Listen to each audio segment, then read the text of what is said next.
ये वो हकायक हैं जिनसे हम नजर नहीं चुरा सकते। ये वो हकायक हैं जिनकी वजह से पाकिस्तान के खिलाफ प्रोपेगेंडे के घोड़े हर वक्त दौड़ाए जाते हैं।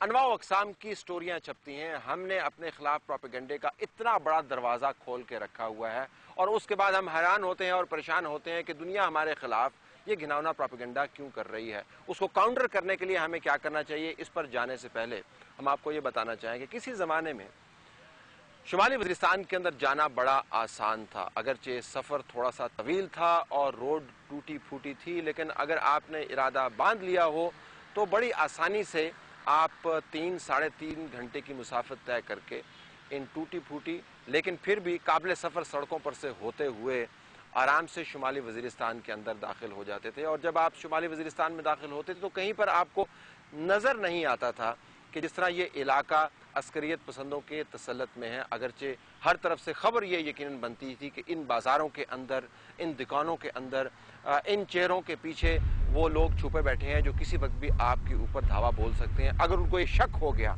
कि वो आपको पसंद नहीं करते और आपने उनको नापसंद करने की कोई ना कोई वजह दी है, फिर आपकी बचत नहीं है। लेकिन इसके अलावा शुमाली वज़ीरिस्तान में आमद और इसके अलावा यहाँ पर एग्जिस्टेंस, यहाँ पर मुसाफत, यहाँ पर ठहराव, तमाम का तमाम एक आम सा काम समझा जाता था। लेकिन आजकल ये एक और शहादत है हालात की खराबी की कि इस इलाके का रुख करने से पहले आपको 6 लोगों से बात करनी पड़ती है और वो 6 के 6 लोग आपको ये कहते हैं कि इस इलाके का रुख ना कीजिएगा क्योंकि हालात ख़राब हो गए हैं। जब इस इलाके से बनने वाली खबर इतनी ख़राब हो, जब बैकग्राउंड ब्रीफिंग्स के अंदर और ऑन द रिकॉर्ड ब्रीफिंग्स के अंदर अहम तरीन पॉलिसी साज इदारों के नुमाइंदगान आपको ये कह रहे हों कि पाकिस्तान के अंदर होने वाले खलफिशार और फसाद की 80% जड़ें शुमाली वज़ीरिस्तान के अंदर जा बैठती हैं या वहाँ पर जाकर इसके ढांढे मिलते हैं, तो फिर यकीनन दुनिया के प्रोपेगेंडे को तो एक वजह मिलेगी और पाकिस्तान के अंदर भी ये राय कायम होगी कि यहाँ पर हालात दुरुस्त नहीं है। इसके अलावा ये भी समझा जाता है कि सर्दियों के दिनों में इन इलाकों में अस्करियत पसंदों की नकलो हरकत बहुत कम हो जाती है। यहाँ पर चूँकि बर्फ़पोश पहाड़ियाँ हैं, रास्ते बंद हो जाते हैं, वो तमाम ट्रैक्स जिनके ऊपर पाँव से चलकर लोग मीलों की मुसाफत तय करते हैं वो बर्फ़ की वजह से बंद हो जाते हैं। तो यहाँ पर नकलो हरकत करना सर्दियों के अंदर ख़त्म हो जाता है। लेकिन शुमाली वज़ीरिस्तान में सर्दियाँ और गर्मियाँ इन तमाम हालात के जबर और हालात के असरात से मावरा हैं। ये वो मौसम है जिनमें हर वक्त दहशतगर्द, अस्करियत पसंद या वो लोग जो इस इलाके पर अपनी इजारादारी कायम रखना चाहते हैं आपको मूव करते हुए नजर आएंगे।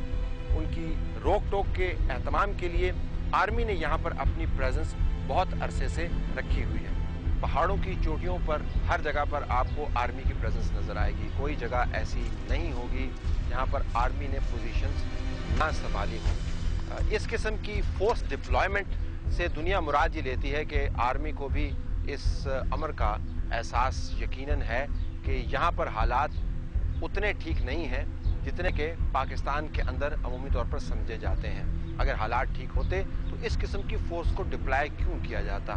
पाकिस्तान के पास वसाइल महदूद हैं और अस्करी तौर पर पाकिस्तान 2 सरहदों पर जंगी हालत में बटा हुआ है। एक तरफ मशरकी सरहद है जहाँ पर हिंदुस्तान किसी भी मौके की तलाश में बैठा हुआ है कि पाकिस्तान की तरफ से कमज़ोरी का अगर कहीं पर उसको कोई एविडेंस मिलता है तो वो पाकिस्तान के ऊपर ज़रबे कारी लगाए या ऐसे काम करे कि पाकिस्तान मज़ीद परेशान हो। दूसरी तरफ नॉर्थ वेस्टर्न फ्रंटियर है जहाँ पर पाकिस्तान की तकरीबन 1,40,000 फोर्स डिप्लॉयड है। तो पाकिस्तान के पास स्पेयर रिसोर्सेज नहीं हैं, लेकिन इसके बावजूद अगर शुमाली वज़ीरिस्तान के पहाड़ों की चोटियों के ऊपर आर्मी डिप्लॉयड है तो यकीनन ख़तरा बहुत बड़ा होगा। ख़तरा यकीनन बड़ा है। अगर आप इन इलाकों में रात को जाएं तो आपको महसूस होगा कि हर कोने पर से दहशतगर्दों या अस्करियत पसंदों या मज़ाहमतकारों, जो भी आप नाम देना चाहें, उनकी प्रेजेंस की एक आपको शक्ल नज़र आती है और इस शक्ल के अंदर एक ख़तरा छुपा हुआ है। ये ख़तरा स्नाइपर फायर्स की सूरत में भी सामने आ सकता है, ये ख़तरा आईईडी की सूरत में भी सामने आ सकता है और ये ख़तरा एम्बुश की सूरत में भी सामने आ सकता है। तमाम रात विजिल करते हैं और कभी कभी फायरिंग भी करते हैं। उन सिमतों के अंदर जहां से दहशतगर्दों या अस्करियत पसंदों की तरफ से हमले का खदशा है।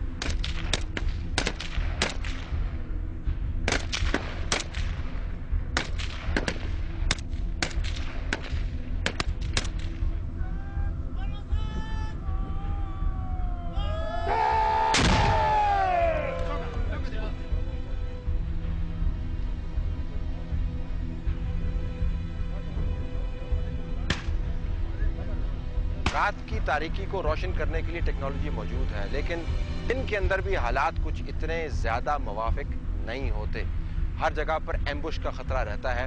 ये इलाके किसी भी बैरूनी फौज के लिए बहुत बड़ा चैलेंज साबित हो सकते हैं। अगरचे पाकिस्तान की अफवाज इन इलाकों में एक तवील अरसे से मौजूद हैं, लेकिन अभी भी उनको इस बात का अदराक है कि ये इलाके पहाड़ी चोटियों पर मबनी होने के बावजूद खतरों से खाली नहीं हैं। दिन के अंदर भी हालात वैसे ही हैं जैसे कि आपको रात को नजर आएंगे। अमूमन ये कहा जाता है कि इन इलाकों में पल्ला उसी का भारी होता है जिसके पास टेक्नोलॉजी वाफर मिकदार में मौजूद हो। यकीनन पाकिस्तान की आर्मी के पास टेक्नोलॉजी मौजूद है, उसके पास एक ऑर्गेनाइज सिस्टम मौजूद है। वो इस इलाके को अस्करी जाविये से स्टडी कर सकती है, मिलिट्री प्लानिंग कर सकती है, लेकिन इसके बावजूद किसी किस्म का कोई खतरा मोल नहीं ले सकती। शुमाली वजीरिस्तान के अंदर एम्बुशेस की तारीख बड़ी तवील है और जब आर्मी डिप्लॉय यहाँ पर की गई तो इसके बावजूद कि उन इलाकों में ऑपरेट कर रहे थे यहाँ पर नाम नहाद प्रो पाकिस्तानी ग्रुप्स आबाद हैं, बहुत मरतबा एम्बुशेस हुई और बड़ा कीमती जानी नुकसान भी हुआ। आजकल इन इलाकों में जहाँ पर मिलिटेंट्स दूर से आते हुए नजर आ सकते हैं और पहाड़ी चोटियाँ जहाँ पर पहुँचते पहुँचते मिलिटेंट्स के असरात सैटेलाइट के जरिए पिक किए जा सकते हैं, अभी भी खतरा हर तरफ बिखरा हुआ है। कोई भी ये चीज़ गारंटी से नहीं कह सकता कि चूंकि हमने चोटियों पर कब्जा किया हुआ है लिहाजा हम मिलिटेंट्स और अस्करियत पसंदों की पहुंच से बाहर हैं।